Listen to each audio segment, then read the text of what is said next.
सबसे पहले आपको बताएं कि कौमी असम्बली की कायमा कमेटी खजाना ने मनी बिल इत्तफाक राय से मुस्तरद कर दिया है। वजारत खजाना ने पंजाब में इंतखाबात के लिए फंड्स की फराहमी से माजरत कर ली है। वजीर मुमलिकत आयशा गौस बादशाह का कहना है कि पाकिस्तान IMF के सख्त प्रोग्राम में है और हमें फंड्स की किल्लत और भारी खसारे का सामना है। उन्होंने कहा है कि हमारे पास मुख्तस बजट के अलावा इजाफी फंड्स दस्तयाब नहीं हैं। इजाफी फंड्स फराहम किए तो ये IMF प्रोग्राम से तजावुज़ होगा। ये भी उन्होंने कहा कि IMF के साथ तयशुदा खसारे तक महदूद रहना चाहते हैं।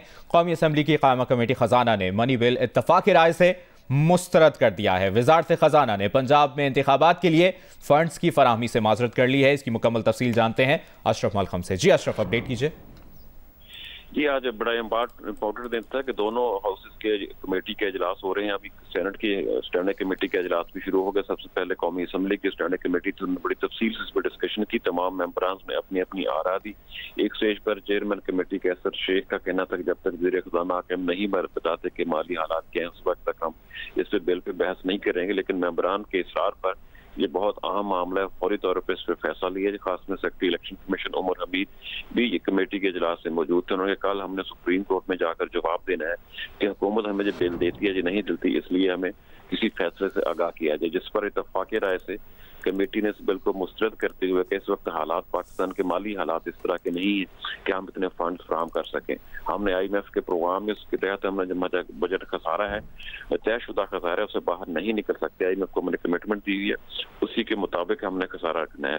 लिहाजा इन हालात में हमें जो सैलाब से मुतासरीन उनकी मदद करने के काबिल नहीं है, दूसरे जरूरी चीजें वो हम फराहम नहीं कर सके फंड। तो इन हालात में हम इलेक्शन के लिए पंजाब में 21 अरब रुपए के फंड फराहम नहीं कर सकते। इस पर बिल जो था ये कमेटी ने कसरत राय से इसको मुस्तरद कर दिया है। कौमी असम्बली की कायमा कमेटी खजाना ने मनी बिल इत्तफाक राय से मुस्तरद कर दिया। इसकी तफसील दे रहे थे नुमाइंदा जियो न्यूज़ अशरफ मलखम। बहुत शुक्रिया अशरफ आपका।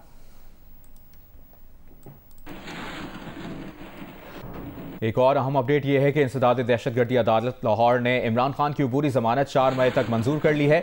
अदालत ने तहरीक इंसाफ के दीगर रहनुमाओं की अबूरी जमानत भी 4 मई तक मंजूर कर ली है। इसकी तफसील लेंगे शाहिद हुसैन से। शाहिद बताइए। जी, इमरान खान की आज 3 मुकदमात थे, जिनमें से एक मुकदमे के अंदर जो तफ्तीशी थी उन्होंने कहा कि उनकी गिरफ्तारी मतलूब नहीं है, जिस पर वो दरख्वास्त जमानत इमरान खान के वकील ने वापस ले ली। जिसके बाद 2 मुकदमात थे जिनमें उनकी जानिब से उनके वकील ने ये कहा कि वो बजरिया वीडियो लिंक उनकी हाजिरी की इजाजत दे दी जाए। वकील का मौक़िफ़ ये था कि इमरान कोई नाखुशगवार वाकया भी हो सकता है और ऐसी सूरत में जो मुल्क है वो एक रहनुमा से भी महरूम हो सकता है। और ऐसा एक वाकया जो है वो माजी में भी पेश आ चुका है, जब बेनज़ीर भुट्टो जो थी उनकी जब शहादत हुई, जिस पर फाजिल जज ने प्रोसिक्यूटर को भी टाइम दिया, उन्होंने भी आके जवाब दिया। जिसके बाद अदालत ने उनकी आज की तारीख के लिए बजरिया वीडियो लिंक हाजिरी की इजाजत दे दी, जिसके बाद उनकी वीडियो लिंक के जरिए हाजिरी लगाई गई और अदालत ने इमरान खान की जो जमानत थी उसमें 4 मई तक तौसीह कर दी। जी, बहुत शुक्रिया आपका शाहिद हुसैन, आपने इस खबर की तफसील हमसे शेयर की।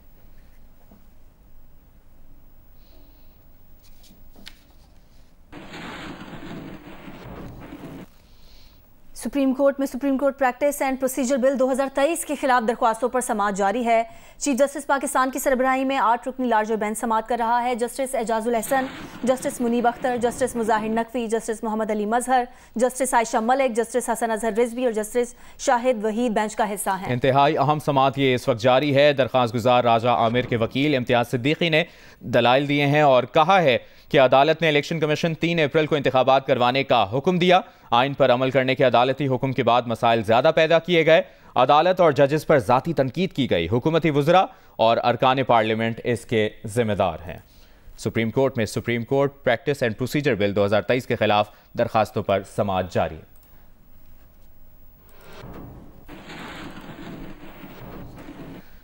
Supreme court practice and procedure bill पर दरखास्तों की समाअत से मुताल्लिक आपको मुसलसल हम अपडेटेड रखे हुए हैं। पाकिस्तान तहरीक इंसाफ के हामी वकील सुप्रीम कोर्ट के बाहर मौजूद हैं। PTI रहनुमा आजम स्वाति भी वकीला के साथ मौजूद। हैदर शराजी नुमाइंदा जियो न्यूज़ हमारे साथ मौजूद है। हैदर, क्या सूरत हाल है इस वक्त सुप्रीम कोर्ट के बाहर?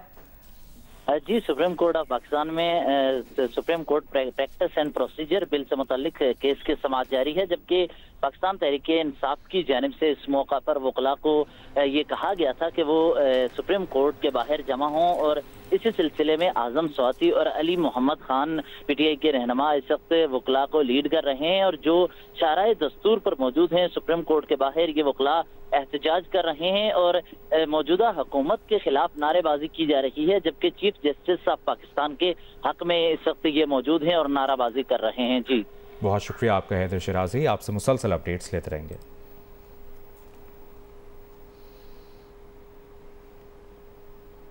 और इससे पहले हुक्मरान इत्तेहाद ने अदालती इस्लाहात बिल से मुताल्लिक केस मुकर्रर करना पार्लियामेंट के इख्तियारात में मुदाखलत करार दे दिया।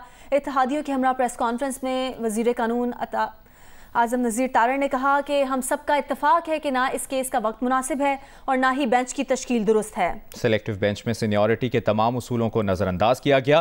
पिक एंड चूज के जरिए 8 रुकनी बेंच बनाया गया। पार्लियामेंट को कानून साजी से नहीं रोका जा सकता। बेंच तहलील करने का मुतालबा करते हैं। को प्री मैच्योर स्टेज के ऊपर एक सिलेक्टिव बेंच बना के उसके सामने लगाना, जिसमें कि सीनियरिटी के तमाम असूलों को नज़रअंदाज कर दिया गया है। पिक एंड चूज के जरिए 8 रुकनी बेंच जो बनाया गया, तमाम तर रवायात जो हैं साबका, वो इस बात के मुतकाजी हैं कि चीफ जस्टिस साहब खुद इस बेंच की सरबराही ना करें, क्योंकि ये कॉन्फ्लिक्ट ऑफ इंटरेस्ट है। ये इख्तियार किसी को नहीं दिया जा सकता कि पार्लियामान को कानून साजी के प्रोसेस से रोकने की कोशिश की जाए। तमाम जो कोलिशन पार्टनर्स हैं वो इस बात पे मुत्तफिक हैं कि ना ये टाइमिंग दुरुस्त है, यानी अभी ये कानून बना ही नहीं तो बेंच बना के उसको फिक्स कर दिया गया। हम इस बात को भी मुस्तरद करते हैं, भाई हमें एक सुप्रीम कोर्ट चाहिए, हम 2 सुप्रीम कोर्ट्स की बातें नहीं करते। आपके घर के अंदर से चीफ जस्टिस साहब ये आवाज़ें उठी हैं, हमें तकलीफ है इस बात की कि इदारे में एक तकसीम का तासुर जो है वो दिन ब दिन मजबूत तर होता जा रहा है और अब तो वो अयां हो के सामने आ गया है। रिसेंट पास्ट में जो जजमेंट्स आई, जो अदालती फैसले आए, उनमें कहा गया कि ये इंपीरियल कोर्ट नहीं है, ये शाही दरबार नहीं है, यहाँ पे वन मैन शो नहीं होगा। हम ये तवक्को रखते हैं कि आज ये बेंच तहलील कर दिया जाएगा और जब मुनासिब वक्त होगा, जब ये कानून बन जाएगा, शहरियों का राइट है वो एक्सरसाइज कर सकते हैं। अदालत के लिए ओपन होगा कि वो उसको किस तरह से एग्जामिन करते हैं, पर राइजुल वक्त कानून के मुताबिक और जो आला अदालती रवायात हैं उनको सामने रखते हुए। पीपल्स पार्टी के रहनुमा कमर जमान कायरा का कहना है कि ढिटाई, जिद और अना कबूल नहीं की जा सकती। पार्लियामेंट के इख्तियारात पर कोई समझौता नहीं किया जाएगा, चाहे उसके नतीजे में हम पर कोई भी अजाब गिर जाए। आज ये बेंच बना के एक तो पार्लियामान को उसके इख्तियारात को रोकने की ये जो सही हो रही है, ये बिल्कुल काबिल कबूल नहीं है। बिल्कुल तारड़ साहब वकील हैं, ये लॉ की बातें कर रहे हैं। मैं एक सियासी कारकुन हूँ, मैं वाज़ेह तौर पे कह रहा हूँ कि उसके ऊपर जो भी हमारे ऊपर अजाब गिरे, इसके ऊपर कंप्रोमाइज नहीं कर सकते। अगर इस ढटाई का, इस जिद का मुजाहरा किया जाए, अना, और आप ये मतलब सारी कौम को इस बात का इकरार है, अगर इसी तरह चलेगा तो हम इसको इस तरह कबूल नहीं करेंगे। न्यू कराची इंडस्ट्रियल एरिया में आग से मुतासरा फैक्ट्रियां कूलिंग के अमल के दौरान मुनहदिम हो गईं। फ़र्ज की अंजामदही में मसरूफ़ 4 फायर फाइटर्स छत गिरने से ज़िंदगी की बाजी हार गए, जबकि 13 अफराद को ज़ख्मी हालत में निकाल लिया गया। इसकी तफसील बता रहे हैं काशिफ मुश्ताक। जी बिल्कुल, न्यू कराची इंडस्ट्रियल एरिया से आपको रिपोर्ट कर रहे हैं, जहां गुज़िश्ता रोज एक फैक्ट्री के अंदर आग लगी और शिद्दत इतनी ज्यादा थी कि साथ मौजूद एक और फैक्ट्री को अपनी लपेट में ले लिया। 15 घंटे बाद आग पर काबू पाया गया। फायर ब्रिगेड का जो अमला था उसकी जानिब से कूलिंग का अमल जारी था। इसी दौरान दोनों फैक्ट्रियां जो है वो मुनहदम हो गई, जिसकी वजह से 4 फायर फाइटर जो है वो हलाक हो गए और 13 अफराद जख्मी हैं। ताम इस हवाले से अब मलबा हटाने का काम यहाँ जारी है और हैवी मशीनरी काम कर रही है। इस फैक्ट्री के अंदर कोई एग्जैक्ट पॉइंट नहीं था, तमाम तर दीवारें इसकी जो है वो बंद थी, कोई इसमें वेंटिलेशन या खिड़की मौजूद नहीं थी, जिसकी वजह से धुआं काफी ज्यादा भरा और ये भी इमारत जो है वो यहाँ मुश्किलात रही आग को बुझाने के लिए।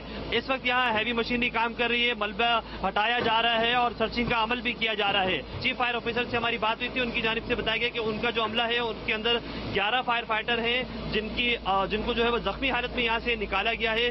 2 जो अफराद हैं वो यहाँ के मकामी कोई लोग थे, वो अफराद जो है वो जख्मी हुए हैं। ताहम मजमूई तौर पर 13 अफराद जख्मी हुए हैं, जबकि 4 फायर फाइटर जो है जो इस इमारत के अंदर मौजूद थे, जो कूलिंग के अमल को मजीद कंटिन्यू किए हुए थे, उनकी जो है वो लाशें निकाल ली गई हैं। जी स्पोर्ट्स न्यूज़ में आपको बताएं कि पाकिस्तान और न्यूजीलैंड के दरमियान T20 सीरीज़ का पहला मैच कल कज़ाफ़ी स्टेडियम में खेला जाएगा। दोनों टीमें आज प्रैक्टिस सेशन करेंगी।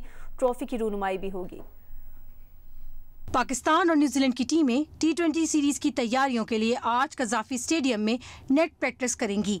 दोनों टीमें 3 घंटे तक प्रैक्टिस सेशन में हिस्सा लेंगी। नेट सेशन रात 7:45 पर शुरू होगा। प्रैक्टिस से कबल T20 सीरीज की ट्रॉफी की रोनुमाई होगी, जिसके बाद पाकिस्तान के कप्तान बाबर आजम और न्यूजीलैंड के कप्तान टॉम लेथम प्रेस कॉन्फ्रेंस भी करेंगे। दोनों टीमों के दरमियान पहला T20 मैच कल रात 9 बजे कज़ाफ़ी स्टेडियम में खेला जाएगा। राजनपुर कच्चे में पुलिस का डाकुओं के खिलाफ ऑपरेशन 5वें रोज भी जारी है। DPO महर नासिर सयाल के मुताबिक पुलिस की भारी नफरी कच्ची मोरो और कच्चा जमाल डाकुओं की कमी गाह के अंदर दाखिल हो गई है। सिखानी गैंग के दरमियान शदीद फायरिंग का तबादला वक्फे से जारी है। आपको ये भी बताएं कि राजनपुर कच्चे में पुलिस का डाकुओं के खिलाफ ऑपरेशन जो है वो 5वें रोज से जारी है और DPO महर नासिर सयाल के मुताबिक पुलिस की भारी नफरी कच्ची मोरा और कच्चा जमाल डाकुओं की कमीनगाह के अंदर दाखिल हो गई है। पुलिस और सुखानी गैंग के दरमियान शदीद फायरिंग का तबादला वक्फे से जारी है।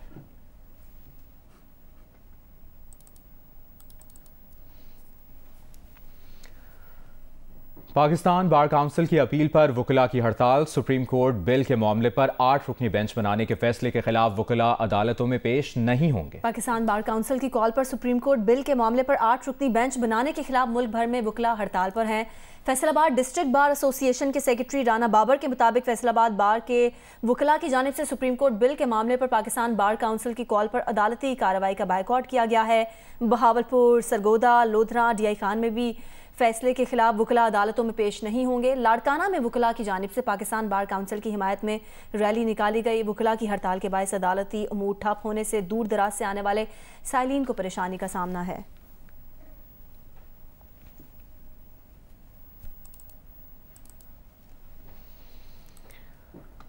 सुप्रीम कोर्ट के 8 रुकनी बेंच के खिलाफ पाकिस्तान बार काउंसिल की जानिब से हड़ताल के पेश नज़र इस्लामाबाद की ज़िले कचहरी में वुकला की जानिब से हड़ताल जारी है। वुकला ने खुद को चैम्बर्स तक महदूद किया हुआ है। इसकी तफसील बता रहे हैं अरफा फिरोज। जी बिल्कुल, सुप्रीम कोर्ट के 8 रुकनी बेंच के खिलाफ आज पाकिस्तान बार काउंसिल ने जो वो हड़ताल की कॉल दी हुई है और उसी हवाले से जो इस्लामाबाद बार काउंसिल है उसकी जानिब से भी जो आज हड़ताल की कॉल दी है, यानी कि इस्लामाबाद की जितनी भी जो है अदालतें हैं वहाँ वुकला जो हैं वो अदालतों का रुख नहीं करेंगे। मैं इस टाइम ज़िले कचहरी इस्लामाबाद की यहाँ मौजूद हूँ और यहाँ के हालात के बारे में आपको बताता चलूँ तो तमाम जो वुकला हैं वो अपने चैम्बर्स में ख़ुद को महदूद किया हुआ है और बहुत ही कम तादाद हमें आज ज़िले कचहरी में वुकला की दिखाई दे रही है। जो वुकला अगर अदालतों का रुख भी कर रहे हैं, उनसे जब हमने पूछा तो उन्होंने कहा सिर्फ हम लोग तारीख लेने के लिए अदालतों का रुख कर रहे हैं, दलाइल जो तवील होते हैं उनकी जानिब से इस तरह कोई भी नहीं दिया जा रहा। तो इस्लामाबाद की ज़िले कचहरी में आज मुकम्मल तौर पर जो हड़ताल हमें दिखाई दे रही है। जी, चमन समेत शिमाली अजला में बढ़ती महंगाई से चीनी की कीमतों में इजाफा हो गया है। सिंध और पंजाब से सप्लाई पर पाबंदी के बाद चीनी का स्टॉक खत्म हो रहा है। डीलर्स एसोसिएशन के सरबराह ने इंकशाफ किया है कि अब भी रोजाना मुतादिद पार्सल अफगानिस्तान स्मगल किए जा रहे हैं। मजीद बताएंगे नूरजमान अचकज़ई।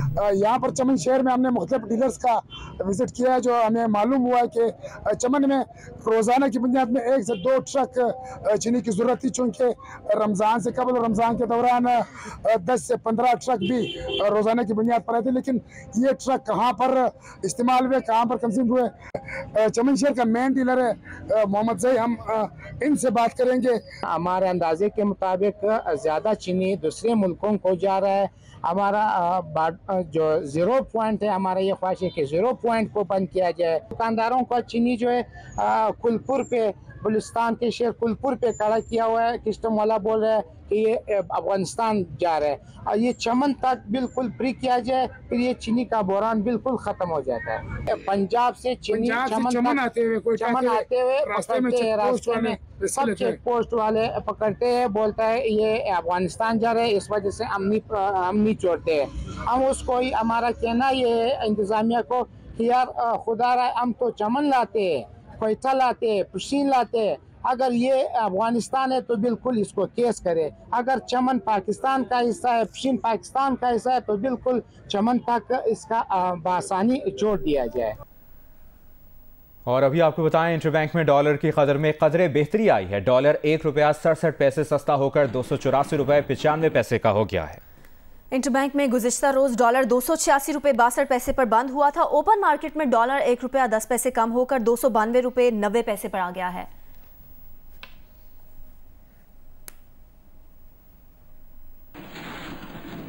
पेशावर यूनिवर्सिटी में 35 रोज़ की हड़ताल के बाद 30% से ज़्यादा डिपार्टमेंट्स में तदरीसी अमल शुरू हो गया है। इसकी तफसील बता रही हैं नादिया सुपूही।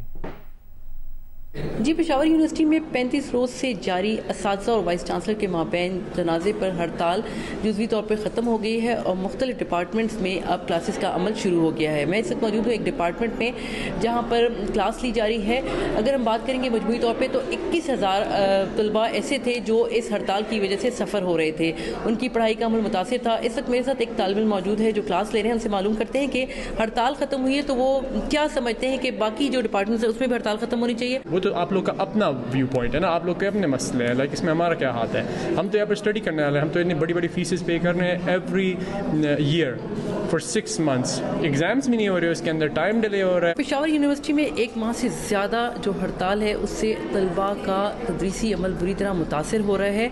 तलबा ये चाहते हैं कि जो हड़ताल है मुकम्मल तौर पर ख़त्म की जाए ताकि उनके जो तहफ़्फ़ुज़ात हैं अपनी तालीमी सिलसिले के हवाले से, उनकी डिग्रियों के हवाले से, उनके इम्तहानात के हवाले से वो ख़त्म हो सकें। जी, कराची में मतला जुज़वी अबर आलूद है। समंदरी हवाएं ना चलने से मौसम गर्म महसूस किया जा रहा है।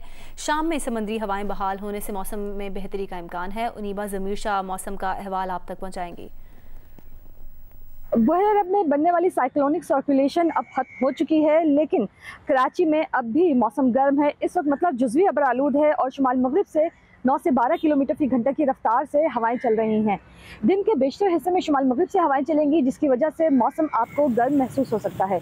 आज ज़्यादा से ज़्यादा दर्जा हरारत 34 से 36 डिग्री सेंटीग्रेड के दरमियान रह सकता है। क्योंकि हवा में नमी का तनासुब ज़ायद रहेगा, इसलिए दर्जा हरारत की शिद्दत 2 से 3 डिग्री सेंटीग्रेड ज़ायद महसूस की जाएगी। माहिरीन मौसमियात कहते हैं कि शाम में कराची में समंदरी हवाएं चलने से मौसम काफ़ी बेहतर हो जाएगा।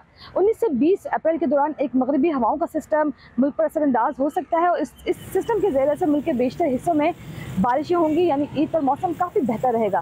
कराची की बात की जाए तो कराची में बारिशों का फिलहाल इम्कान नज़र नहीं आ रहा, लेकिन माहिरीन मौसमियात बताते हैं कि ईद के दिनों में समंदरी हवाएँ मामूल के मुताबिक चलेंगी, इसलिए मौसम काफ़ी मुतदिल रहेगा। जी।